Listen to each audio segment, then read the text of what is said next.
Hello, welcome to Secure Talk, your trusted source of information on the latest threats, trends, tools, and technology related to cybersecurity and compliance. Hello, everybody. Welcome to Secure Talk. My name is Mark Schreiner, and I'll be your host for this episode of Secure Talk.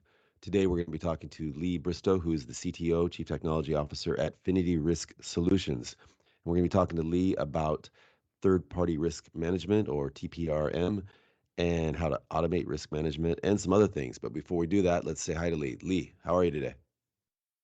Hey, Mark. Thanks very much for having me on your show. And yeah, really great to have the opportunity to talk about third-party risk management and all the good stuff that's happening in the space. Awesome. Hey, so whereabouts you located? So I'm located just outside Dublin, Ireland. And as you can tell, or potentially tell from the accent, I'm from South Africa. I moved over to Ireland about 2 years ago now. And what motivated the move from South Africa to all that way north to Ireland? To the cold, wet Yeah. Isle of Ireland. Business, Mark. Business. So as the founder of Phinity Risk Solutions, we decided that we wanted to move our business into the Northern Hemisphere. We realized that there was quite a big market for risk and compliance solutions up in the north, specifically North America and Central Europe. So yeah, that was what kind of drove the requirement. Awesome, man. Yeah, you speak of cold, damp weather. I mean, I'm in Seattle right now, and it's been raining nonstop for like 3 days. And it's kind of weird that you're in Ireland because so we have St. Patty's Day here, and it used to be a day thing, but now it turned into a week thing. And so there was I was in downtown Seattle yesterday because we have some friends visiting from out of town, and there's like people just running around in green. There was a fun run. There's all kinds of events, and just coincidentally, the place we ended up having dinner was an Irish pub. So I don't know. There we go. There we go. Hey, I mean, it's one of those things about Ireland is that it's probably one of the biggest things in terms of its export is Irish pubs to the rest of the world. I mean, I don't think I've been to a city where there isn't an Irish pub somewhere. And Jameson whiskey just everywhere. Exactly. Yeah. Hey, and by the way, I mean, South Africa is an amazing country. I spent like 10 days there once on a business trip, and the food, oh my gosh, dude, the way you guys eat down there with the seafood, the wine, the beef, it's just amazing. I didn't see any small people in South Africa. I mean, it's No, definitely not. We breed them big down there. But it's it's just the lifestyle, right? That's that sun, that sort of continuous like warm weather that's coming through, kind of oceans on both sides of South Africa, and kind of the just the culture. It's very much around food and what we call gees, just having fun and just being together and braaiing and yeah, just getting out there. So I agree, Mark. South Africa is just absolutely incredible in terms of like the culture and the people, and I agree, the food, especially the seafood, is phenomenal. Yeah, no, it was a great time. So hey, let me ask you then. I mean, I'm just wondering, like, what's the startup kind of culture in South Africa? Because obviously, you guys at some point decided to make the move to Ireland. How did it come about that you guys said, "Hey, let's get this company going, Phinity Risk Solutions," and on the topic of third party risk management? I mean, how did that come about? Yeah, so the organization or the business started back in 2017, and it was on the back of some work the other founder within Phinity was doing for a really large financial institution at the time.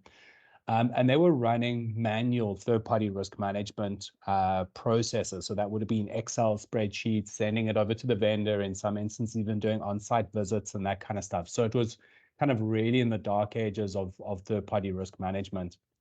And very often it was kind of limited or very limited to your sort of tier one banks. They needed it to do it almost like as an audit project, if you will. Yep. And it wasn't really it wasn't really legislated beyond the sort of audit project type process, if you will. And then somewhere around sort of 2018, the EBA, so the European Central Banking Organization, started defining methodologies that needed to be implemented around third-party risk management. And at the same time, the South African Banking Association also started to come up with methodologies around that. And so it's although it started as an audit type process, it became pretty apparent that this is not going to be once off, that you're going to need something that is going to be consistent, continuous, that could survive beyond people changes, legislation changes, audit companies changing, and all the rest of it. And it was at that time that Pat, the original founder of Phinity, identified a gap in the market. So I joined up with Pat, and we started developing the first module within the Phinity platform, which is third-party risk management.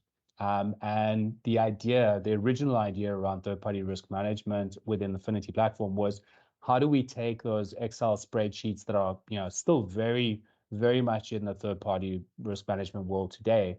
How do we actually bring them into a form and workflow? And then beyond that form and workflow, then how do you actually start putting AI type solutions around it? I mean, it's not full AI. I mean, let's not kid ourselves. Really what we're talking about is the ability to configure specific business rules into your processes designed around your controls and legislation, and workflow the hell out of that. That's I think pretty much where the industry is at the moment. Okay, so let's take a step back, and maybe you could define third-party risk management, or I don't know if you use the acronym or the abbreviation TPRM, but yeah, we do. Okay, so maybe we can take a step back, define TPRM, and give some examples of some of those questions that used to be on the Excel spreadsheet. So third-party risk management can be defined as any organization outside of your head office. Okay, so if you can think of your group company, your central group company, your highest company within your organization, anything outside of that is considered a third party. Okay, you could also bring into account fourth parties, but we'll keep it simple. Inside that, everything outside of that is considered a third party. That could be even subsidiary organizations. That could be your supply chain. It could be your distribution chain. It could be, partners that you're working with to create new software solutions. That is what a third party is. So when you look at it in that context, we all, well, in the Western world, we operate within an open market, right? Mm-hmm. Within that open market, we need to assess the risks and opportunities that are presented to us, and those risks are anything that could affect our strategic, tactical, or operational environment. And when we're thinking about third-party risk management, what we're actually thinking about is how can we be resilient to an event that occurs at the third party? So now you can think about that. Okay, so now it's resilience to an event that happens at a third party. So we need to mitigate the effects that it will have on us from an operation, strategic, or tactical perspective. And the actual risk could be financially, it could be reputational. Those are probably the two main ones. And you can kind of stack everything else underneath that. If there was a gap in services provided, there is a financial impact and there's a reputational impact to the organization. So just coming back to the definition. So now that we understand that it's basically any organization outside of our group, we now need to think about that, which means that there are a number. You could be a really small business, but you could be relying on up to 25 different third parties. In terms of, the big ones will be pretty easy, your Microsofts, your Amazons, and those kinds of things. But below that could be all of your second tier suppliers, from your accountants to your consultants to your printer service to your marketing team. All of those third parties you're sharing data with, they're providing services directly to your customers. and you need to manage the risks that is associated to that, and you need to build into your business the resilience to recover from risks relating to third parties. So the way that you would kind of think about your third parties and the way that you would want to address this is you would go through what we would refer to as a profiling process. So now that you understand your entire landscape of all of your third parties, you would want to then profile those third parties to determine where your highest risk is in this little ecosystem or big ecosystem that you're operating in. And then based on those profiles, you would then run multiple controls assessments. And this is where the complexity of third-party risk management comes in, because you need to think about what are the different legislations that you have to take into account, especially if you're in a highly regulated industry. You need to take into account your own internal policies, processes, standards that you've adopted. And then you need to assess those third parties against those controls that you've accepted as your organization as the way in which you are going to deal with any event relating to an interruption of service relating to those third parties. And then the final step in all of that is then reporting and remediation. So I've joined reporting and remediation together is because once you know who your third parties are, you've profiled them, you've run all of those controls assessments, you now know where the issues are. So the issues could be policy related. So the third party doesn't have an information security policy, or it doesn't have an incident response framework that it is implemented effectively, because you can see that from the evidence or the lack of evidence provided through the controls assessment. So you want to report on that and then run a remediation action. And a remediation action would be, Mr. Third Party, please provide evidence within the next 2 weeks that you have designed and developed a incident management framework that is acceptable to us. Okay. It makes, I mean, everything you're saying makes a lot of sense. Let's dig in a little bit. And instead of asking or providing like specific questions, could you provide, I'm assuming that across, I'm going back to the old days where you had Excel sheets, that there would be different categories of questions. So something might be around, how do you protect your data, or what regulatory bodies are you compliant? Others might be more in terms of, your security protocols. Are you SOC 2 compliant, so on and so forth? What are the different categories broadly that would be part of this TPRM? So it depends on your region, hey Mark. So Okay. I mean, one of the things that would be, so just as an example, if you're an American business with a European operations and you've got manufacturing, say in China, Africa, and Mexico, okay, it's probably quite a standard structure for an American organization, as an example, an international one that is. So let's say, for example, that you want to now onboard a new third party in the UK, okay? And it's your European operation that wants to onboard that third party in the UK. So now you need to run that profiling process. So the profiling process would determine the legal requirements that need to be captured for the onboarding of the third party. Then you need to determine the services that will be provided associated to that third party. And let's assume for a moment that it's consulting. And then you would trigger the controls assessment that would support what level of security would be required from a consultancy perspective, okay? And again, that would then also be linked to the type of data that they would be accessing. So if they're accessing sensitive confidential information, then again, there would be a higher risk, and you can kind of build up from that. So let's take it back to what would we assess? So we're in Europe, so you would want to assess GDPR. So that would be your privacy legislation specifically to Europe. If they were sitting in the US or California, it might be California data protection requirements. So you can see how the geography plays a big part in terms of what is the legislation.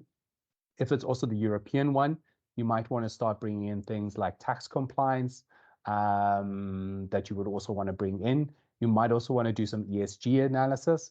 And then finally, from a information security, because they're touching sensitive information, you might want to bring in either NIST or ISO 27001 in terms of information security. And then probably the final step of that would be, what other internal compliance elements would you want to add into that? So it might be incident response plans, it might be business continuity plans, it might be backup and recovery, it might even be specific information on the consultants that are going to be providing the service. So again, you can kind of pivot in terms of the way that you would want. There is also another flavor that is starting to come into kind of becoming almost in vogue, is the ESG elements. So how are you implementing specific ESG capabilities into your supply chain? Are you assessing that in terms of, especially on the manufacturing side? So, I participate in RFPs with one of the companies I consult with on a regular basis, and almost all the RFPs that come out, they have, just like you said, it's either Excel sheets or some type of document checklist where they're asking all these types of questions. Of course, there's the whole other part about product and pricing and service and things like that. But so much of this is still very manual, going through and responding and either checking the list or responding to in the affirmative, but then providing some evidence or something like that. So again, very manual. How do you automate this process? I would say the risk-based approach, Mark. The risk-based approach supports the automation of it. Because if you're thinking about how do you take this really complex challenge of third-party risk management, and you kind of take it into that global view, which is that business trying to operate across multiple jurisdictions, dealing with multiple legislations. I mean, just as an example, there is a new act, the Digital Operations Resilience Act, which was promulgated in late last year and came into effect on the 16th of January this year. And all financial institutions across the European Union and their ICT service providers have to comply with DORA, which is the Digital Resilience Act, Digital Operational Resilience Act. And that word digital is actually really, really important in that, in the sense that you need to prove out how you're assessing risk relating to your third parties. Now, DORA does take care of a number of other areas, other relating to risk management and resilience, but one of the key areas is third-party risk management. And so what that legislation is saying, and I believe that this is the way that most countries are going to start leaning towards, which is that risk-based approach. So if you take that risk-based approach, which basically says, how is this vendor going to be integrated into us? What sort of data are they going to be processing on our behalf? Will they have direct access into our networks? Will they have administration rights inside our networks? All of this is determining the risk posture of that particular vendor to us, right? And with that in mind, what you're then able to determine is what actual controls assessments need to be triggered, what additional AML assessments need to be triggered, what additional cyber risk rating assessments need to be triggered based on that risk rating. So I'll give you a working example. Let's say, for example, I'm onboarding a vendor. They've been triggered as a very high risk vendor to us, and you're a financial institution like a bank. So based on that, you're going to throw the kitchen sink at them. You're going to throw your ISOs, your NIST assessments, your privacy assessments, your digital resilience assessments, everything. So you're looking at maybe 10 to 12 different assessments that you're going to fire out to them. Okay. But the systems that you would use to automate that would then calculate what controls assessments are fired based on the risk rating of that particular vendor and how they've been answered. Then based on the control effectiveness of their responses, you would then trigger additional cyber risk rating analysis. So that could be maybe BitSight or Black Kite would then do additional analysis of that. You then might also then go, okay, well, they're a really high risk to us. So now we want to go and do AML, so anti-money laundering analysis on their leadership. And we might even want to do PEPs against their leadership. So you really kind of using that risk-based approach to determine how you're actually going to automate workflow and run that entire relationship relating to that third party.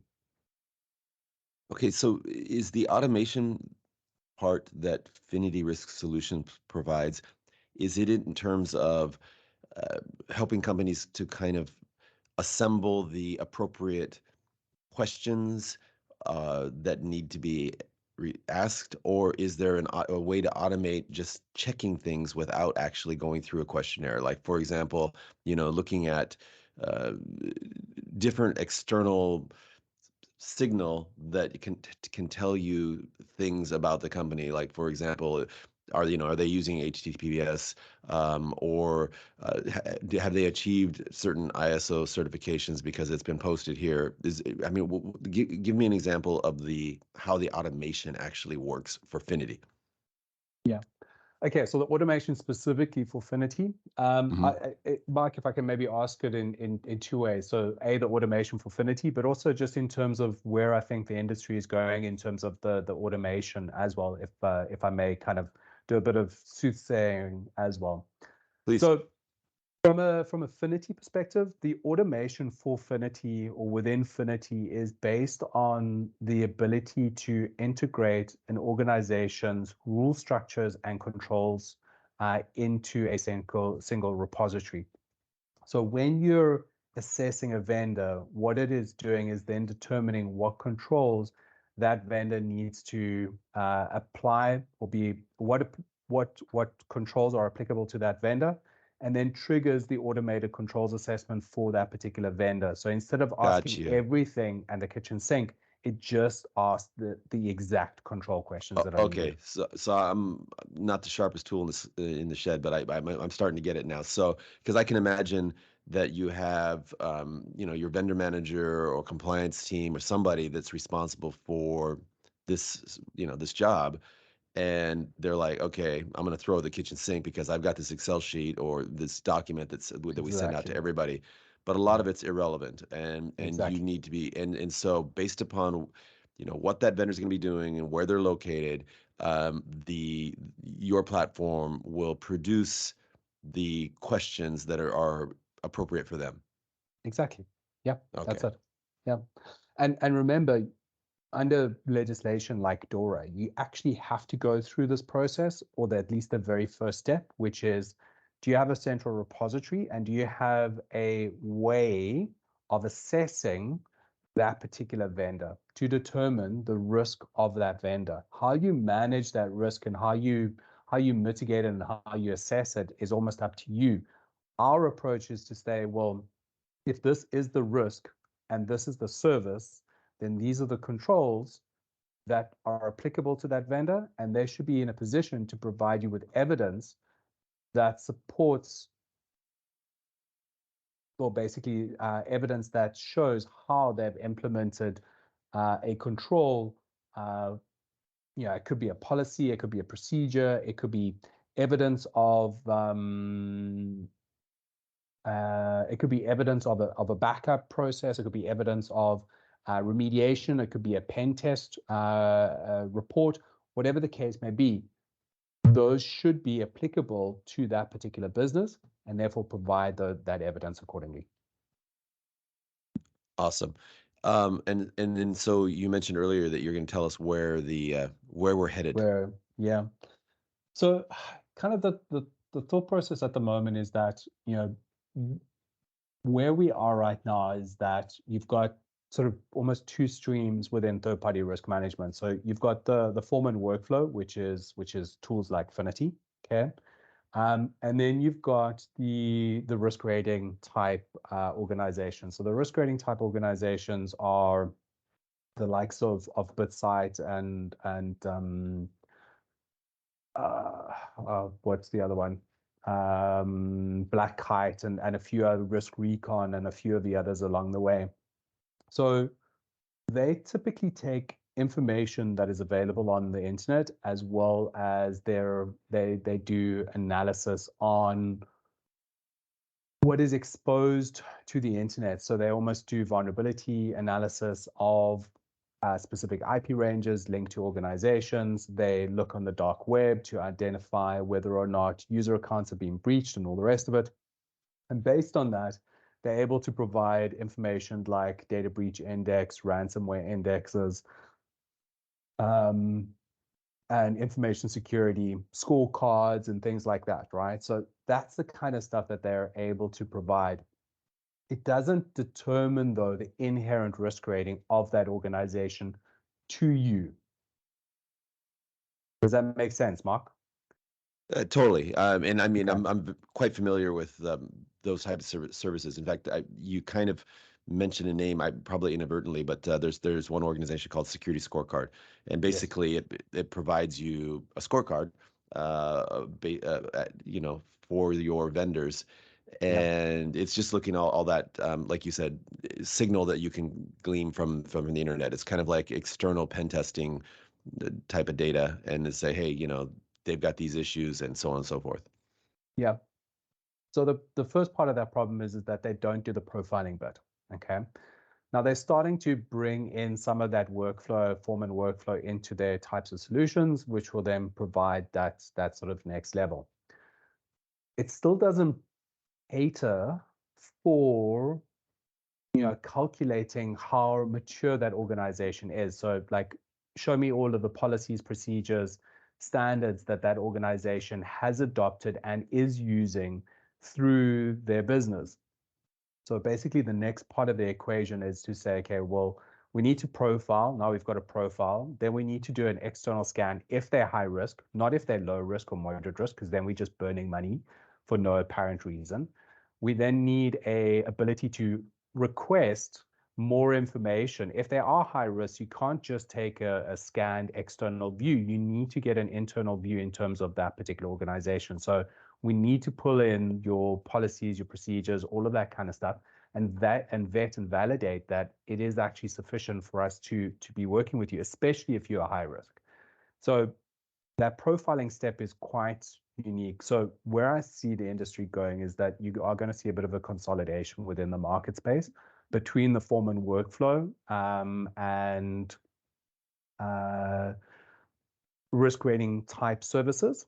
And then I think the last part of the equation that's going to start coming together is there's going to be a lot more AI and AI type solutions and services that are going to start sitting on top of this. Because what is going to happen is if a profiling is done by a human based on the services that is coming in, then you're going to have a trigger, which is basically, okay, it's a high risk. We're automatically going to trigger a scan.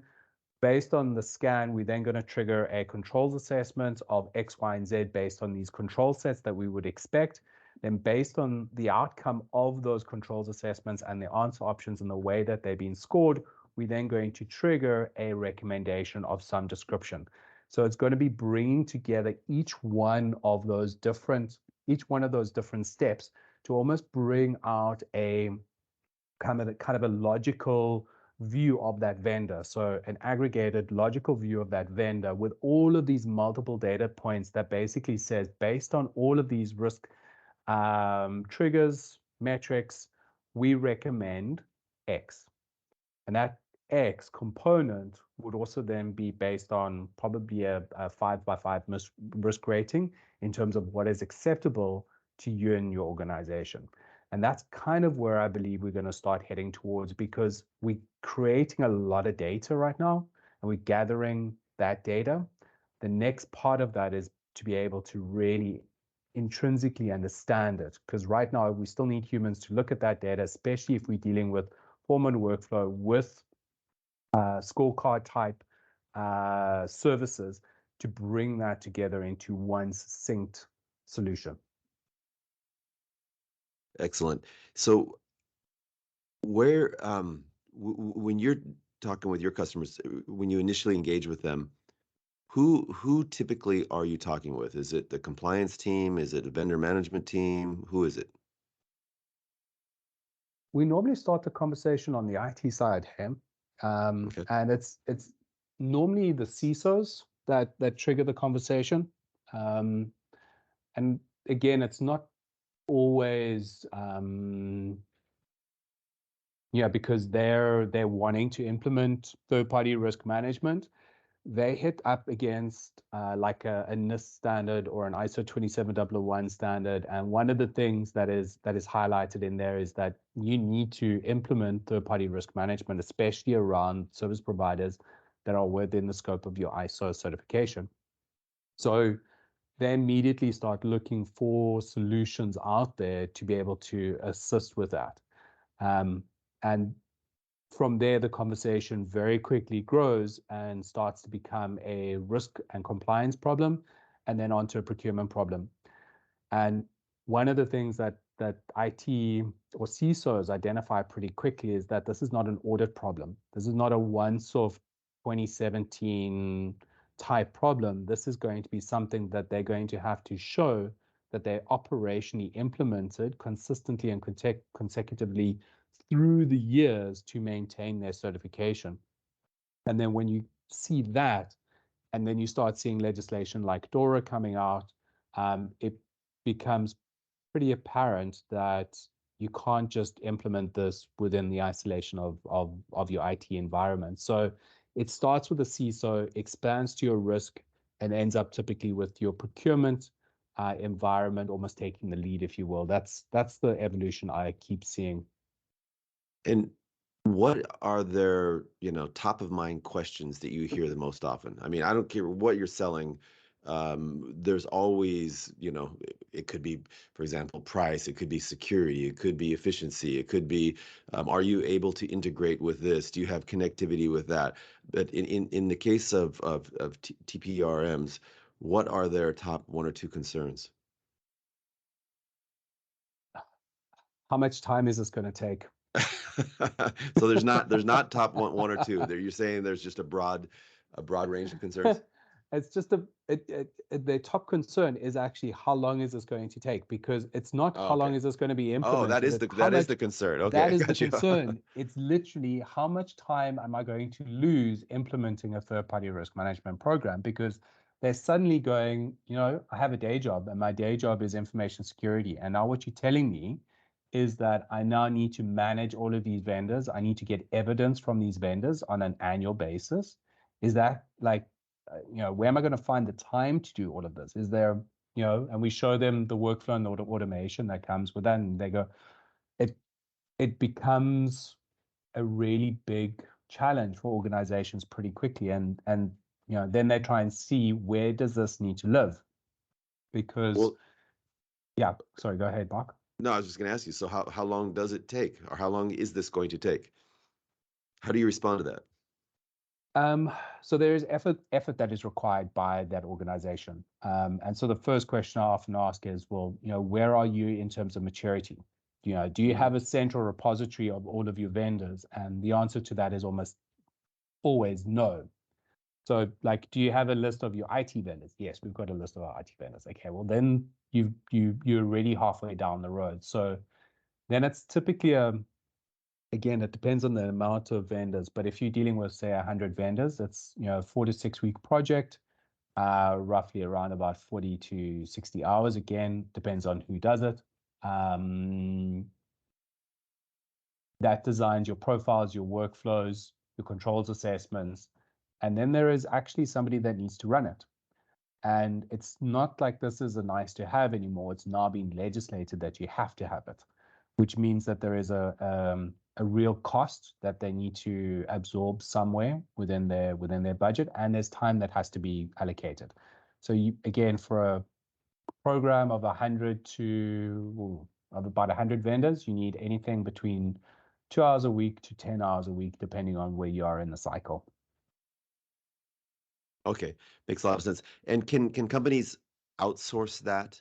I mean, so what I'm asking is like a company like Phinity, do you, in addition to providing the platform, do you also provide the services?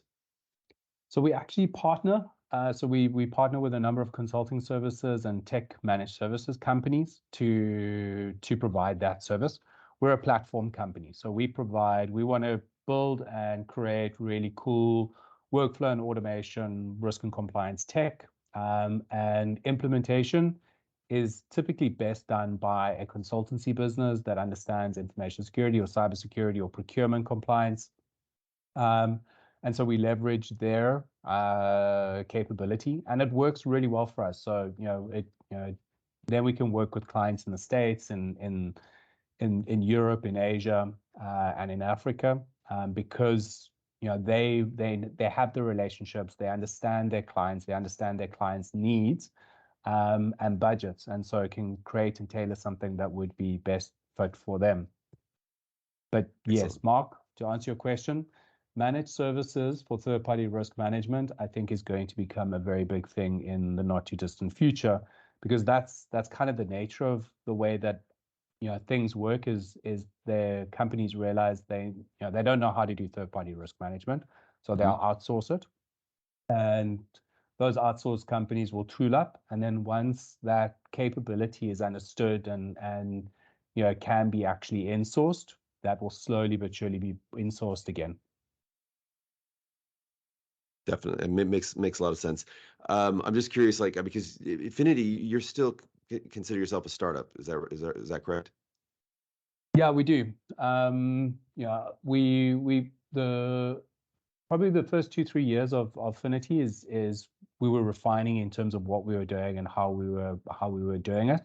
And post our migration over to Ireland, is almost like the second phase of Phinity, if you will. So we still very much consider ourselves a startup, because we're breaking new ground, especially around technology and workflow and automation. And there's some really cool things that'll be coming out of Phinity, especially around the AI side, which I'm really, really, really excited about. That is going to revolutionize this space, I believe.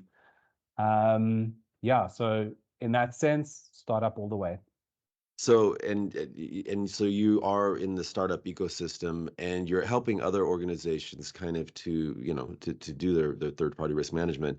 And I'm wondering, like in the case with the Silicon Valley Bank, could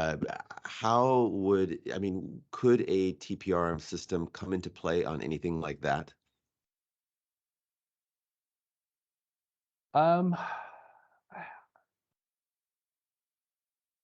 I would love to say I have that I know the answer to that, Mark. I don't. What I saw recently was that there was an issue with Silicon Bank over the weekend, but I did not pay too much attention to it. So if there was a specific breach that was associated to it, or I think there was some investment issues or something like that. I can't. Yeah, there was a run on the up. bank, and basically they've had to shut it down.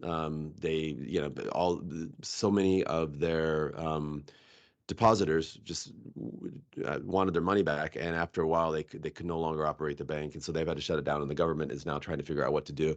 And apparently something like 60% of the startups or VC-backed companies in America do their banking primarily with Silicon Valley Bank. So there's all these companies now that are, because they can't access their funds, and they're saying, like, how are we going to do payroll? How are we going to pay our vendors? And so there's going to be this trickle down effect.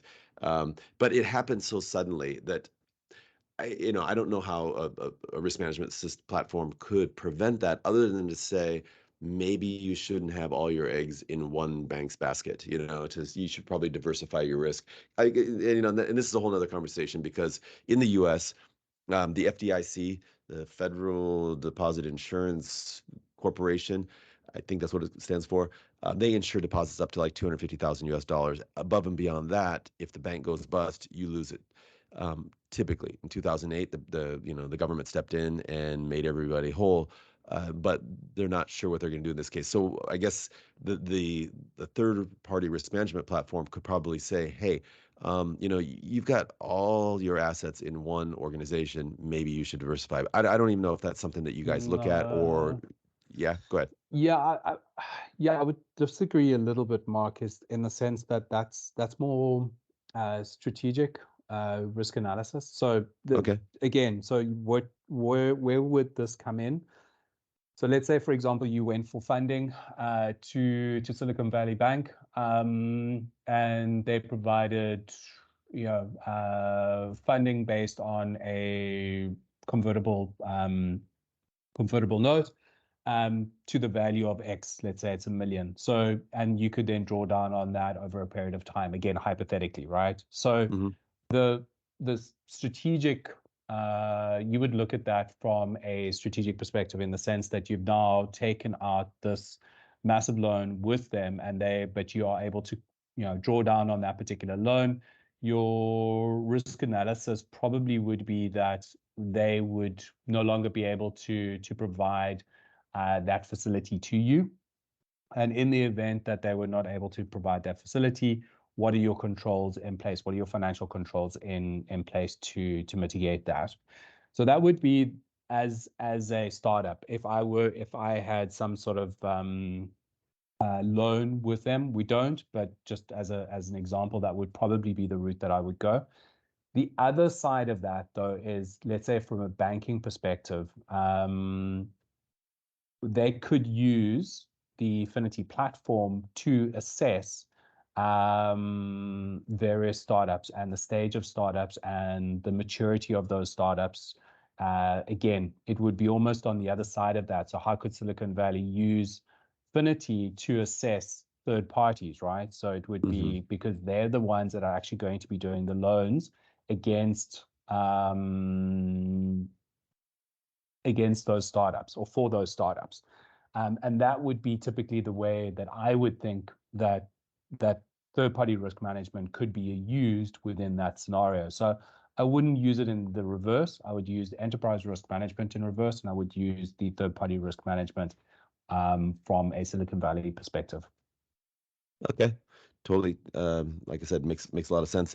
Let me ask you. Let's kind of change tracks totally here. Yeah. Go back to South Africa. Yeah. Elon Musk. I mean, in the U.S. these days, he's kind of a polarizing figure. I mean, but and it's funny because people will post stuff like, "Oh, he's an idiot," and I'm like, "Yeah, but he launched Tesla and SpaceX and other stuff, right?" So, I don't, like, I think you need a few smarts to do stuff like that. In South Africa, what's the general viewpoint, or is he polarizing there as well? Um, no, he's not particularly polarizing in terms of his views. I think in the States he has been, but from a South African perspective, no. Predominantly because I think from a South African, and also I'm going to speak from an Irish perspective as well, is that we don't really follow the American politics to the nth degree like an American would in terms of Republican or Democrats and who's saying what and why and all the rest of it. So in that sense, not so much. What I have seen is potentially a cooling off of a direct interest in Elon and some of the stuff that is being put out there. I don't know why, if that's maybe just the news feed bots either from YouTube or wherever, just kind of putting a bit of a damper on news that is coming out about him. But no, not a polarizing figure. I think almost an inspiration, because here was a South African boy from Pretoria that managed to make it big in Silicon Valley. And there's actually somebody out there. We've got Mark Shuttleworth, which was the first guy back in 2000 that I think put out the first unicorn from South Africa, and then subsequently Elon, who made it to the richest man in the world for a couple of months or at least a couple of years over the pandemic. So absolutely inspiring, I would actually say. I'd argue. I would agree with you. I'm not South African, but just as an aspiring entrepreneur, and if you look at what he's done and his ability to kind of revolutionize different industries. I mean, the automotive industry was probably the most, what's the word? Just rigid, kind of old school. This is Archaic. the way, archaic. Yeah, this is the way things are done. And I lived in Yokohama, Japan for 5 years, and that's the global headquarters for Nissan.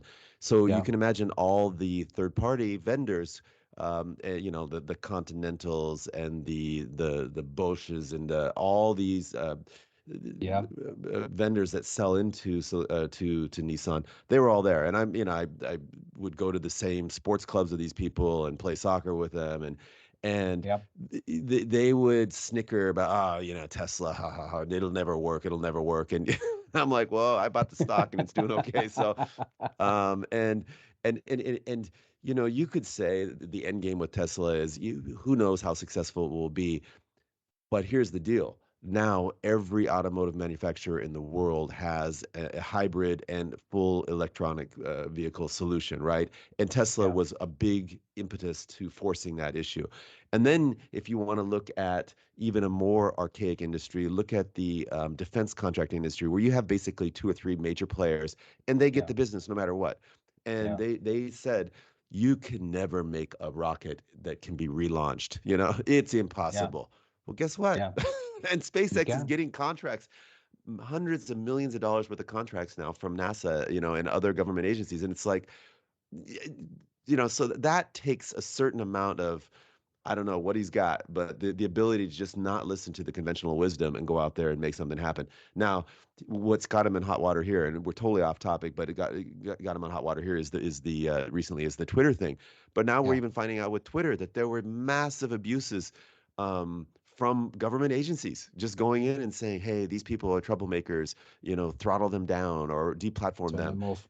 Yeah. Yeah, you know, and it's like, whoa, whoa, whoa, whoa, whoa, you know. So I don't know, man. I give the guy massive kudos. If I could accomplish a 100% of what he's done in his life, I'd consider it a job well done. So, um, well, hey, Yeah, I think, yeah, maybe if I can maybe just add one point on please. Elon is about 6, 7 years ago, I was, no, less, about 5 years ago, I watched a little YouTube clip on something that he was talking about, and he was talking about first principle thinking. And if you look at all of his endeavors, whether it's into, you know, the power wall, or, you know, turning your roof tiles into solar panels. He looks at the first principles of each one of those items to determine whether or not it is actually doable and Hmm. achievable, and if it is in line with his overall kind of vision, which is turning humans into multiplanetary beings. Okay. Hmm. And you kind of look at all of that, and you look at that through the lens. And I think that's why he's able to do what he's able to do, is because he sees the battery power revolution as a way in which one can actually basically transport fuel and energy from one planet to another. And that's, you know, that I think is, you know, just visionary in terms of going, okay, well, I know I'm going to have that problem, and let's solve that problem here. And let's also tap it into an issue that we're dealing with right now, which is climate change and carbon emissions and things like that. So it's thinking about that ecosystem and the first principles thinking to break each problem down into its most basic form, and then determine whether or not in its basic form that it is commercially viable, or if anybody's exploiting somebody in terms of the cost of it. In terms of batteries, it was that the batteries were way too expensive based on the different components that go into a battery. Realizing that and kind of building all the way up and going, okay, well, this is how we're going to build batteries going forward, which will then reduce on the cost, which will then make that product affordable. And it's just that first principles thinking is breaking it down to almost 3 or 4 questions that you can ask. And if you can answer those 3 or 4 questions, you can answer the next and the next and the next and the next. And that, I think, is kind of the key to the success that he's had. I'm going to do some research on that, because that sounds like a kind of good heuristic to, I don't know, decision making and looking at your, you know, future roadmap. So very cool stuff. Well, Haley, I really enjoyed this conversation, and I'm going to get back to my rainy day here, and I'll let you get back to your Rainy day. Yeah, I'm pretty sure we're on this very similar latitude, but Yeah, it's we are. and people come here when they visit, they're like, "Oh, it's so green, it's so nice," and I'm like, "Yeah, That's because it rains. yeah." So, but hey, wish you and the rest of the Finity Risk Solution team an amazing 2023, and thanks a lot, Lee. Thanks, Mark. Have a good one. Cheers, pal.